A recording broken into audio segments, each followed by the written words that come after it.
Are you thinking about telling family and friends some big news? Maybe you're migrating across to the other side of the world like we are. Or maybe you're just curious about how we told our friends and family. In this video, we will share with you some tips for telling family your happy news, How not to tell them. and what lessons we learned from how we told them. We're a family of 4 from the UK moving to Australia on a skilled visa who've just told family that we're making the move. There are 3 stages in telling family and friends that you're making the move: planning and preparing, the telling, and the aftermath. Stage 1, preparing and planning. Timing. You want to tell them with as many months to go as you can, while also being certain that you're actually going.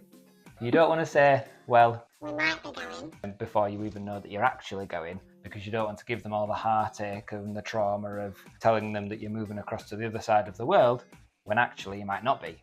Yeah, so from listening to podcasts of people's journeys, some have regretted telling family too soon. They might tell them as they're starting the process and they end up waiting a year for an invite and then another year for a visa. And then every time you see friends and family, they're asking if there's any news yet, like every week. The answer is always no, and it gets quite frustrating. It's only when you're in the world of immigration and applying for visas and applying for expressions of interest and things like that that you understand how long these things actually take. You might be saying, oh, we're going to go to Australia, and people are asking, when's your plane ticket booked? And it just doesn't work like that. Or I'm waiting for an invite to apply for a visa. Like that makes no sense. You apply for a visa to go anywhere else on holiday, the visa comes like the same day or the same moment you pay for it, so it's very different. On the other hand, as opposed to it potentially taking too long, it might move so quickly that you've blindsided them and you've told them with 1 month to go that you're moving to the other side of the world, and it's not enough time for them to process that and ask questions. So you kind of want to have a good guess and an estimate as to when will be long enough to include them in the process, and also while being certain, but also it not being too close into the future that they don't feel like valued. We recommend making it a non-work day. You don't want to be ringing them on a Tuesday morning or a Tuesday lunchtime during the break saying, no, do you have 5 minutes? I've got some big news to tell you. Make it a day where there's nothing going on for them. They're free. They can ask questions. You can answer those questions, and you've got more time to discuss. Yeah, so a weekend really, and probably mid-afternoon. Yeah, timing's quite important, isn't it? Yeah. You don't want to be telling them just before their lunch when they're proper hangry and they're going to give you a load of grief just after lunch or just after tea. Would be a really good time to be telling them some big news. So it just takes that hanger out of the equation when they're asking you any questions or talking to you about your decisions and that kind of thing. But probably not too close to bed either, because you don't want them to go to bed on it. You want them to have like sort of part of the day to process it, and everyone will process it differently. So we told our family 15 months before we're now predicted to go. You were preparing for the English test. Yeah. We'd paid money and potentially got the results back for your skills assessment. Yeah, so that was already done, I think. So during that time, we were paying money to try to get to Australia, believing that it was the right thing for our family. So once we're convinced, we're pretty certain we're going, we've got avenues to get there. Yeah. We were going to include our family in the process. Yeah. So that was the decision that we made, and that's why that timing was right, because we were certain, we knew we had ways to get there. It was most likely going to happen with our will, but it was far enough in advance that they hopefully felt included and valued and loved and cared for within our process of leaving them forever. So at a house would probably be the best place to tell somebody, in the garden or in a calm environment. Not at a kid's birthday party or an event, because you'd be taking focus and attention away from somebody else. But someone else's house, as you'd be in control of when you have to leave. You have to go shopping because the shops are closing. So Sunday might be a good day because the shops close early on a Sunday.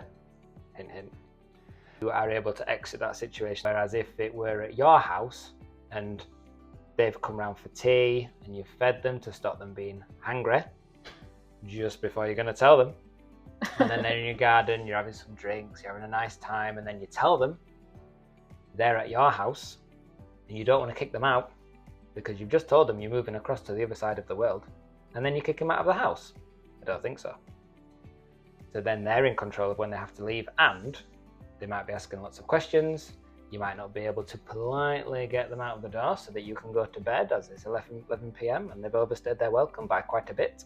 We happen to tell our family over the phone. That's not necessarily what we would recommend others to do, although I think that really worked for us. We were able to tell them all on the same day. Yeah. Because some of them live far away.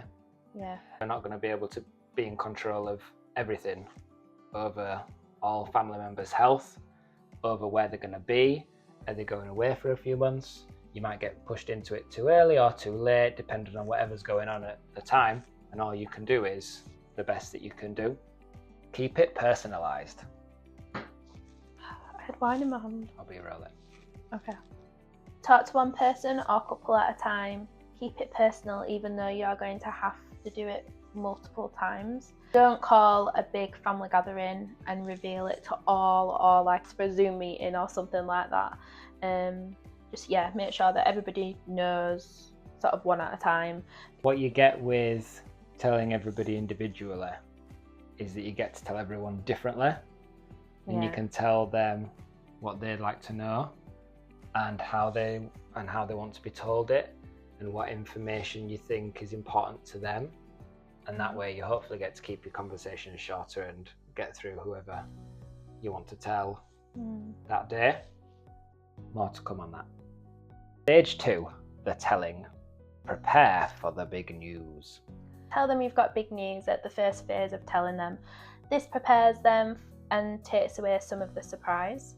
When you tell someone you've got big news, they immediately think of the worst, as it was in our case. So say it's mostly positive, because it is. 3 reasons. So tell them that you're going and why. Give 3 quick fire reasons, not too long that go on for 10 minutes each reason, but 3 quick fire reasons as to why you're going. Try not to make them too negative about the situation that you're in, because then emigrating to another country 24 hours away seems really extreme. But just general reasons that you know why it's important to you that you go, and you tell them that as succinctly as possible. Make it a piece to them. Maybe they really like the warmer weather and they're going on 4 holidays a year. And when you tell them you're moving to a country for the climate and for the sun, for the weather, for the sports, for whatever reason it might be, they can get on board with that more so than you just telling them the negatives. And that's where... So not saying it's rainy here, yeah, services are failing, all those kind of things. Actually just saying the positives. Yeah. And when you tell people individually or on a more personalised basis, not throwing a Zoom call, you get to change those reasons as to why you're going. So for some family members, it might be job opportunities and money and financial things. And other family members, it's quality of life and calm, relaxed environment and travelling and those kinds of things. Yeah. Positives for them. So be careful about this one. It doesn't want to come across as insensitive about any difficulties they're having about your news, but it's also an opportunity to show that you've thought of them. These can include talking more frequently, as you'd pick the same time every week, having more family or quality time together due to the duration you'd be in each other's company. If they come out and visit you on a holiday, they might come for a month or 2 at a time, so it'd be really good quality time.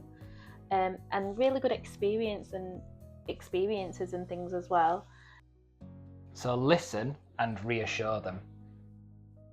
Ask them what they think, listen, give eye contact, nod, yeah. Agree with them as much as possible with your nods and yes. People don't buy when they understand, they buy when they feel understood. We're going to get that on t-shirts. And at the end, just thank them for being there and remind them that you value them, even though, again, you are leaving them. Stage 3, the aftermath. What I don't have a lot of Patience. Could be hours, could be weeks, could be months. Everyone is different, but they have to talk to you about it at some point. They will come around. In the meantime, go about your normal life. So don't avoid the issue completely, but tiptoe around it for a little bit. It doesn't mean it is, but it can look like you're rubbing it in people's faces. People will tell you when they're ready to find out more, to talk about it more often, and to talk about the next phase that comes. Logistics. To talk practically, solve and work out what your relationship looks like going forward and how you keep in touch with each other and show each other you care. If they didn't know already, they'll have found out in their research that Australia is a pretty big place. Answer questions, talk about plane journeys, talk about living arrangements and holiday timings. And finally, ask for help. We're not very good at this one, but people do like to be asked for help. Yeah, it makes them feel valued, I think, and they just want to help you, don't they?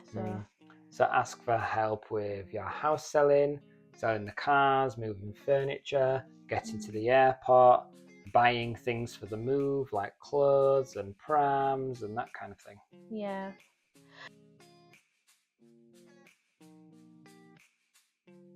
Comment below on your tips for telling family. Or if you're the family, how you would have wanted to be told in this situation. Yeah. To hear where we wanted to leave the UK and migrate to Australia, click the next video now.